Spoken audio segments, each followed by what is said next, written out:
Hello, જય શ્રી કૃષ્ણ. આજે આપણે બનાવવાના છીએ એકદમ મસાલેદાર અને લાજવાબ ટેસ્ટવાળું પનીર લબાબદાર, રેસ્ટોરન્ટથી પણ ટેસ્ટી.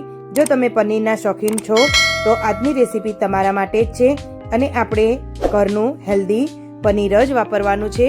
પનીર કેવી રીતે બનાવવું તે આગળ જોઈએ. તો હવે બધી જ સામગ્રી જોઈ લઈએ કે તેના માટે આપણે શું જોઈશે. તો સૂકા 4-5 લાલ મરચાં, 2 ચમચી સૂકા ધાણા, 1 ચમચી વરિયાળી, થોડા મરી અને 1 ચમચી જીરું.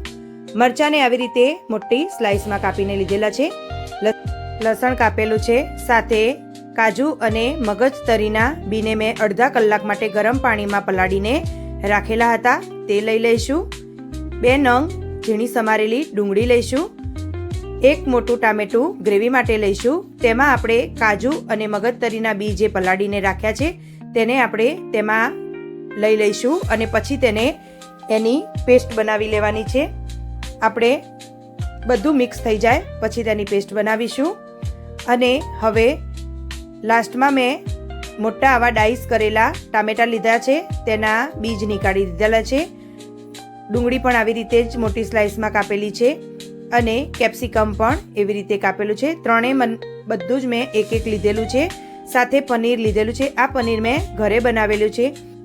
તો પનીરની રેસીપી મેં મારી ચેનલમાં આપેલી છે. હું તેની લિંક ડિસ્ક્રિપ્શન બોક્સમાં આપી દઈશ. તમે ત્યાં જઈને જોઈ લેજો કે પનીર કેવી રીતે બનાવવું. આપણે ઘરનું હેલ્ધી પનીર જ વાપરીશું, બહારનું પનીર નહીં વાપરીએ, જેથી આપણી રેસીપી હેલ્ધી બની જાય.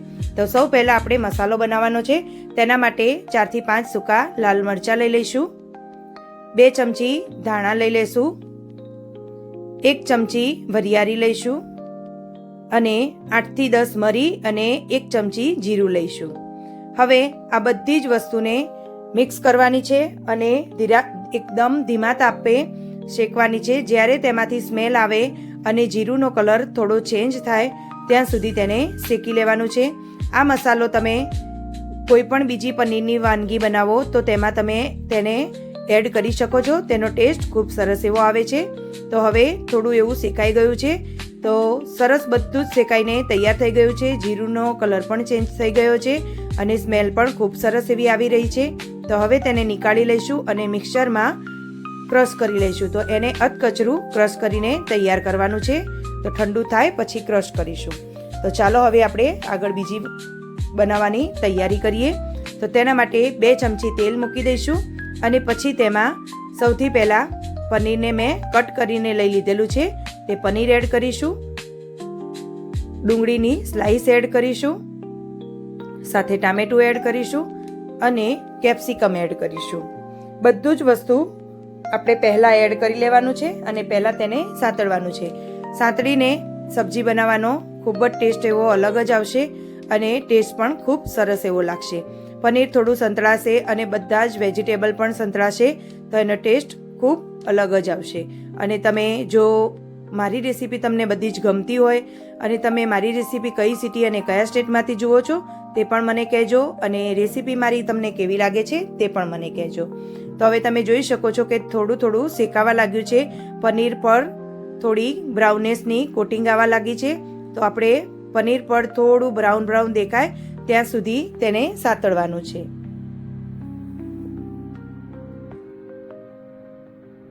તમને પનીરની બીજી કોઈ રેસીપી જોઈતી હોય તો મને કોમેન્ટ જરૂરથી કરજો.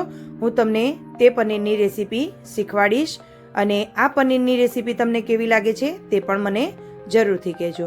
તો હવે સરસ એવું કોટિંગ આવી ગયું છે. તો તેમાં આપણે 1 ચમચી મીઠું એડ કરીશું. તમે સ્વાદ અનુસાર એડ કરી શકો છો. અને આપણે જે મસાલો બનાવીને તૈયાર કર્યો હતો એ મસાલો એડ કરીશું. તો મસાલાને આવી રીતે અધકચરો વાટવાનો છે જેથી તેનો ટેસ્ટ ખૂબ સરસ એવો આવે. હવે બધું જ સરસ મિક્સ કરી લઈશું અને 2 થી 3 મિનિટ સુધી સતત આવી રીતે હલાવ્યા કરીશું અને તેને હાઈ ફ્લેમ પર સાતળીશું. તો તમે આ વેજીટેબલને તમે એમ જ આ મસાલાવાળા ખાશો તો પણ ખૂબ જ ટેસ્ટી એવા લાગશે.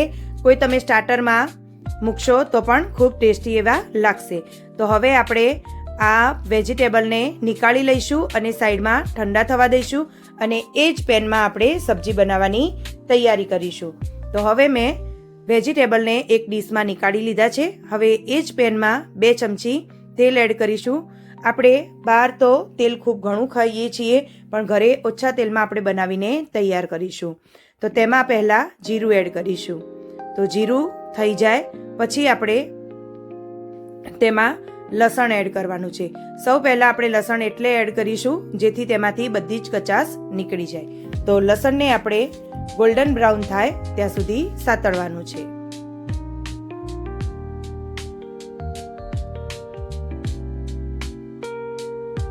તો હવે આપણું લસણ થોડું થોડું ગોલ્ડન બ્રાઉન દેખાવા લાગ્યું છે. તો હવે આપણે બીજી વસ્તુ એડ કરીશું. તો લસણને સરસ થઈ ગયું છે. હવે તેમાં આપણે ડુંગળી એડ કરીશું. ડુંગળીને આપણે થોડીવાર સાતળવાની છે અને સાથે તેમાં આપણે મરચાંને પણ જે સ્લાઇસમાં કટ કરીને રાખ્યા હતા તેને પણ એડ કરી દઈશું જેથી સાથે તે પણ સંતળાઈ જાય. અને ડુંગળીને આપણે જ્યાં સુધી તે ટ્રાન્સપરન્ટ અને થોડી ગોલ્ડન બ્રાઉન થાય ત્યાં સુધી તેને સાતળવાની છે. આ પ્રોસેસ આપણે થોડી હાઈ ફ્લેમ પર કરવાની છે જેથી તેમાં સ્મોકીનેસનો ટેસ્ટ આવે.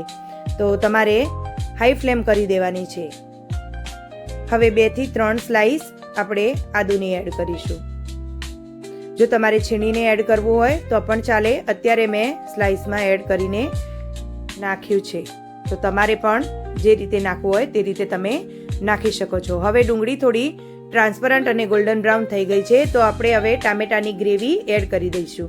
ટામેટું, મગજતરીના બી અને કાજુ જે આપણે પેસ્ટ અગાઉ મેં તમને કહ્યું તેની મેં આવી રીતે પેસ્ટ બનાવી દીધી છે અને તેને એડ કરી લઈશું અને તેને પણ સાતળીશું. હવે તેને સરસ એવું બધું મિક્સ કરી લેવાનું છે અને તેમાંથી આજુબાજુમાં થોડું તેલ છૂટું પડે પછી તેમાં આપણે મસાલા એડ કરવાના છે.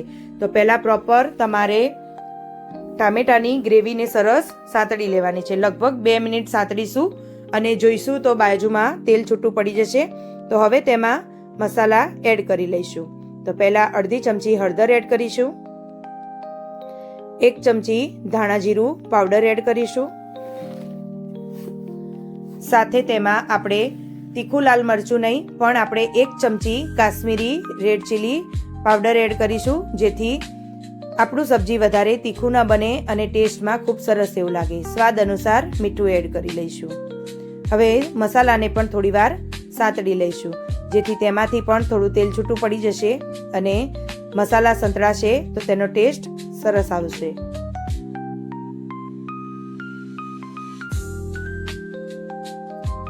હવે મસાલા સંતળાઈ ગયા છે તો હવે આપણે તેમાં પાણી એડ કરીશું. જે ગ્રેવી બનાવવા માટે આપણે ગરમ પાણીનો ઉપયોગ કરીશું.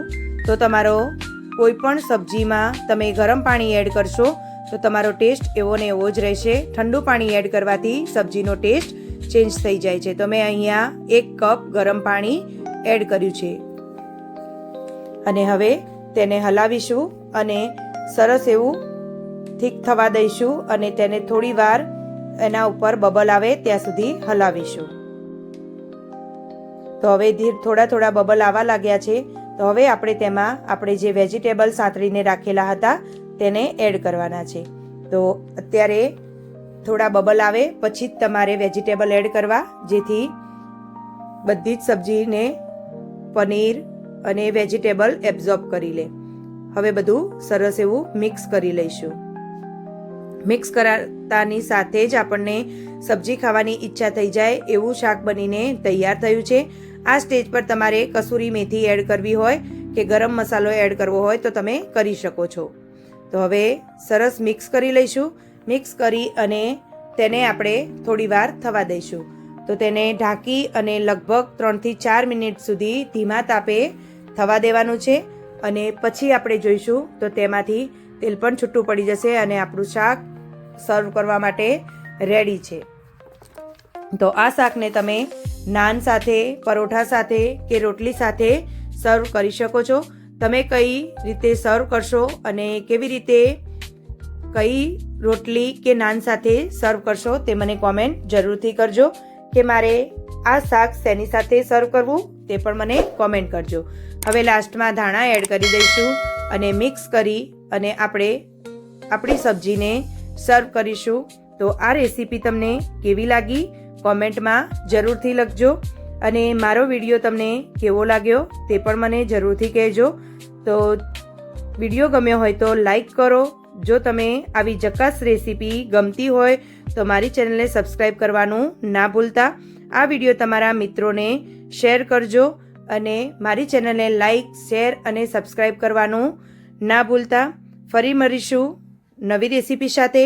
Thank you. એન્જોય.